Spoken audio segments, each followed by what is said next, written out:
I will serve you pour toute reste la for vie. the rest of my life. Observe pour toute reste la vie. Ou faire un pile pour moi, Seigneur, m'a servi encore.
Bon Dieu bénisse chacun de nous-mêmes.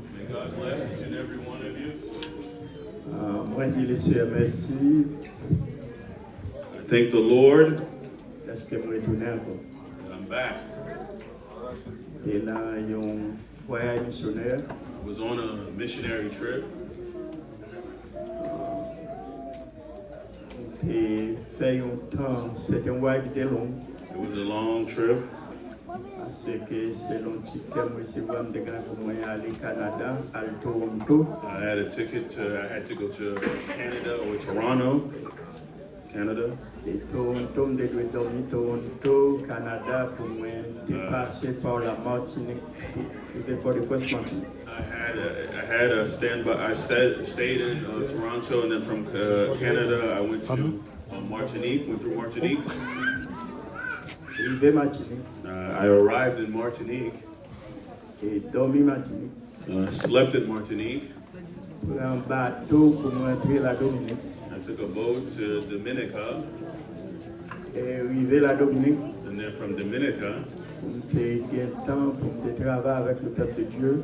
and then so that I could work with the people of God, Parce que nous avons gagné plusieurs contacts que nous devons faire there was many contacts we had to make pour une avance préparation convention qui a gagné au mois de décembre. for a advanced preparation for the convention that they will have in the month of December. D'essayer de nous. Lord help us. Lord helped us. Nous faisons un pile arrangement. We made many arrangements. Nous avons seulement aussi besoin d'argent pour la formation de Dominique.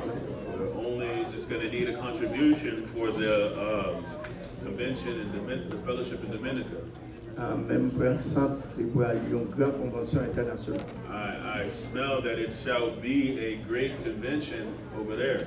Une grande motivation. There's a great motivation over there. Nous faisons tout contact possible We made all contacts necessary pour la convention ça devienne une réalité. so that this convention could be a reality.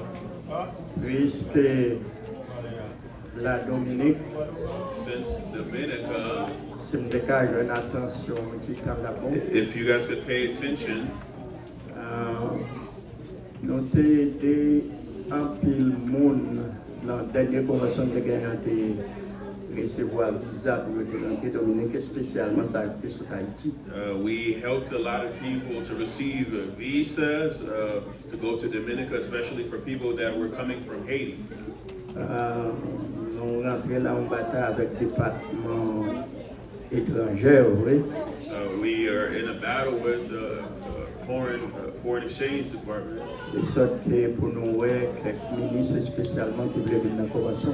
so that we can see how we can allow there's some ministers that would like to come to that convention.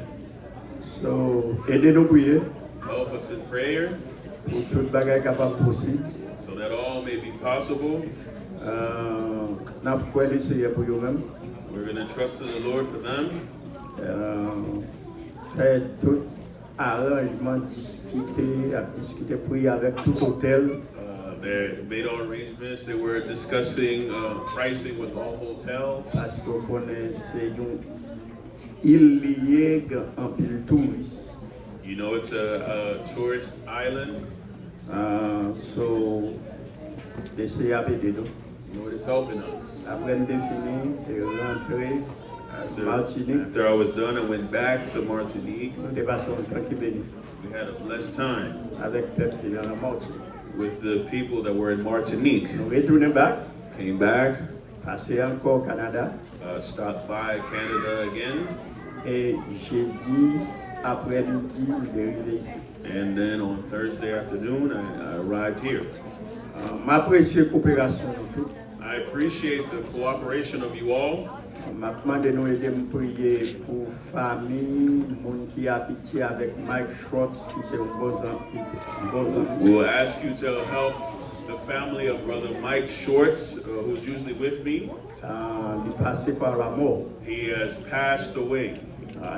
Comme descend avion, je joins madame qui te dit pour me relayer tout ça. When I landed from my flight, I got a message from his wife for me to call her immediately. Mais pendant ma rentrée dans l'aéroport là, moi-même avec M. Mike, on a texte ensemble. While I was entering into the airport, me and Mr. Mike were texting together. Mais l'aime descend avion pour l'autre nouvelle. Once I landed off the airplane, I received other news. Nous, c'est un ami étranger que nous parlons au moins 4 fois par jour. He's one of the friends that I have that I speak to more than 4 times a day. Et puis, environ presque 20 ans. We've known each other over 20 years. Et c'est un ami, He's one of the friends. il connaît mon voyage. When he knows I'm traveling, Il toujours dit, quel que soit le problème ou ta la famille, ou fais-moi connaître ma conduite, monsieur certain. he said, whatever problem you may have in your family, I will drive to make sure Pas compter comme nos business partners, mais de compter comme nos frères, comme nos amis. I didn't just count him as a business partner, but I counted him as a friend, a brother. Quitte n'importe bagaille, quitte li bas ou bien quelle que soit la situation, il est toujours là. However he was, the situation, he was always there. N'importe fellowship, quel que soit côté lié. Whatever fellowship it was at, where it was at, he was there. Les théons, les gars, une croyance parce que He was one that was a believer. Vraiment, c'est un monde qui était composé. Maman, papa, c'est un juif, mais maman, c'était un monde. C'était sorti la Russie, spécialement c'est Ukraine. His father was a Jew, but his mother was from Russia, or more specifically Ukrainian. Il est fait ici aux États-Unis. He was born here in the United States. C'est race. That's his lineage. Mais croyance c'est même avec juif. But his belief was the same as a Jew. He believed like Jews did. So, puisqu'il était dit, madame li avec famille, because he told his wife and his family, n'importe ça le gagne. Whatever he has going on, avant de prendre une décision, before they make any decision, c'est certain que yo ele. Be sure and certain that they call me. Il était venu une fois qu'il pas porté bien si un peu le monde songe ça. He came one time when he wasn't feeling too well. There's a lot of people that may remember that. Les docteurs étaient bali quelques années de cela qu'elle parlait pour vivre. When the doctors gave him the notice that he doesn't have too long left to live. Vraiment, il devait vivre la même année, il devait mourir après quelques mois. Truly, he was supposed to die 3 months after they gave him that diagnosis in that same year. Il demandait, est-ce qu'il a vu côté ma madame ni dans le restaurant qui gagne la sifote? He asked that he meet me and him and his wife meet me in the restaurant that there was in Seaford. Après nous fin manger. After we ate. He said, I'm going to tell you something. Do not be saddened by this. I don't have too long left to live. They give me 2-3 months to live. But I want to ask you a favor.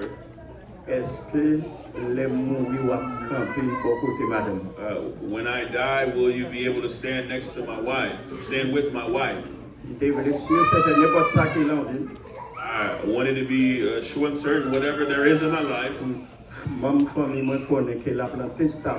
so that my family members will know it will be in my will.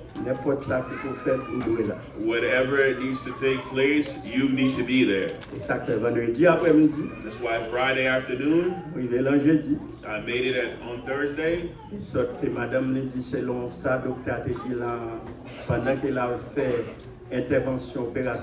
While the doctors were operating on his heart surgically, his heart stopped. They tried to bring him back, resuscitate him. The heart stopped again. If he spent the night of Thursday night, it wouldn't last long. So, Friday, all his family was waiting on me. They didn't want to disconnect him from the machines. It was myself, Sister Leslie. Brother JB was with me as a driver. We had to pray for the family. You see the doctor. The nurse that was with him. The doctor said he's brain dead. The movement that you see is just the machine that's breathing for him. He had a large family that stood with him. He had 17 grandchildren. And he has 5 great grandchildren. Him and his wife have over 7 children, around 7 children. So, after we prayed, we comforted the family. And then we were in agreement with the doctors. On dit la débloquer. We said you can go ahead and disconnect him. Même côté à il tout passé. At that same time, he passed. So seulement bon you update I'm just simply giving you an update. Funérailles là c'est vendredi matin la fête. The funeral service shall take place on Friday morning. La fête la Newcastle. It will take place in Newcastle, Delaware. So après bon Dieu, We believe in God. il est capable de jouer des familles. God can continue to help his family. So nous apprécions le Seigneur We appreciate the Lord. et nous après bon Dieu pour le capable d'aider. We'll believe in God to help us. So moi dit un complet remerciement avec vous. I give a whole thanks unto all of you, Et spécialement avec frère Charlie, especially unto Brother Charlie, who brought forth this initiative, avec tout frère ministre, and all the ministerial staff, avec tout peuple. and all the people of God. Bagay mot. I have no words. M'apprécier pour son fait. I appreciate what you've done. Apprécier pour plusieurs fleurs au bon pour des années. I appreciate the many flowers that you've given me over the years. Pas regret. I do not regret it De répondre à l'appel. that I answered the call. M'a servi pour tout reste là. I'll serve him for the rest of my life Parce qu'il fait trop bagaille. because he's done too much for me. Donc je dis mes remerciements avec madame mon I always service give thanks to my wife, Sister Leslie, qui supporte notre travail ça who had supported me in this work dans toute situation. in all situations. Pas un monde qui facile là. I'm not an easy person to deal with, Mais je suis content pour la famille. but I'm glad for my family, Frère Joël, Brother Joel, Sœur Estelle, Sister Estelle, avec toute petite and all my grandchildren, et toute ma famille. and all my family members. Moi content d'être dans une famille comme ça. I'm glad that I had a family like so. Par contre, pour combien de temps et pour combien d'années je avec eux. I don't know how much time I have left with them, how many more years I'll be with them, Même content d'être dans la vie. but I'm glad I had them in my life. Bagam plus m'damande yo. I don't have more that I can require of them. Yo supporte ministère. They support my ministry, Si moun mwen yo my children. vraiment gandé naturel mais nous lever en pile l'autre. We have 2 natural children. We raised many others. Yo souffri en pile They suffered very much pour ça être capable. so that this could remain, to be. So well là, What you see here, c'est pas tout ministère, et pas tout ça que nous fait. it's not the ministry as a whole. It's not all that we've done. Aller dans l'autre pays, Go unto the other countries. on va ouais travail nous fait. You will see the work we've done. Tout travail ça yo, All of this work, nous c'est fondateur. we are the founders Parce que thereof. dans aller dans pays zéro, ground zéro pas gagné. We went to countries where there was nothing there. Par appel nous gagnons. By the calling we have in our lives, Nous évangéliser, we evangelize. et on travaille qui peut place. There has been work that has taken place. Je ne vais pas citer tout partout, I'm not going to mention throughout, même nous tourner dans le pays natif natal, nous, but we went back to our native country. nous aussi établi notre travail. We also